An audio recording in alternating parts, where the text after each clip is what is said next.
আমরা আজকেই মাননীয় প্রধান উপদেষ্টা মহোদয়ের থেকে আমরা 100 কোটি টাকার যে চেকটা সেটা রিসিভ করেছি এবং আহ, আমি অনুরোধ করব পুরো দেশবাসীকে এবং দেশের বাইরেও যারা আছেন, আপনাদের দান আমাদের ফাউন্ডেশনের জন্য খুবই গুরুত্বপূর্ণ।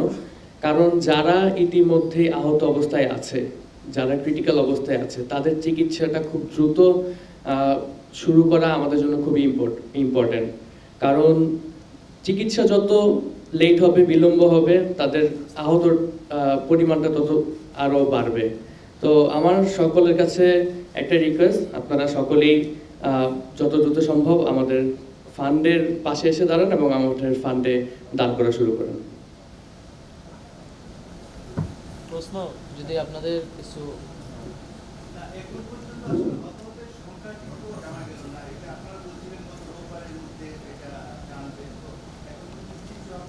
Phase wise.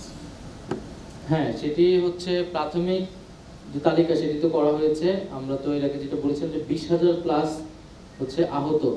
হ্যাঁ, একুরেটটা হয়তো আমি এই মুহূর্তে বলতে পারতেছি না, আপনাদের কাছে প্রয়োজনে আমি পাঠিয়ে দিব। আহত হচ্ছে 20,000 প্লাস, এটা হচ্ছে স্বাস্থ্য মন্ত্রণালয় থেকে যেই কমিটিটা করা হয়েছে। আর শহীদদের সংখ্যাটা হচ্ছে 800-800 কাছাকাছি, প্রায় 800 বলবো। এখন মূলত ওই তাদের পরিবারের সাথে যে যোগাযোগটা, সেই যোগাযোগটা করা হচ্ছে, সেটিও প্রায় শেষের দিকে। 700-র মতো আমরা যোগাযোগ করতে পেরেছি এখন পর্যন্ত। আর আমরা সম্পূর্ণ যোগাযোগটা সম্পূর্ণ হলে আমাদের যে স্মরণসভার কাজটি ছিল সেটার মোটামুটি তো প্রস্তুতি নেওয়া আছে, সেই স্মরণসভাটি সরকারের জায়গা থেকে হবে।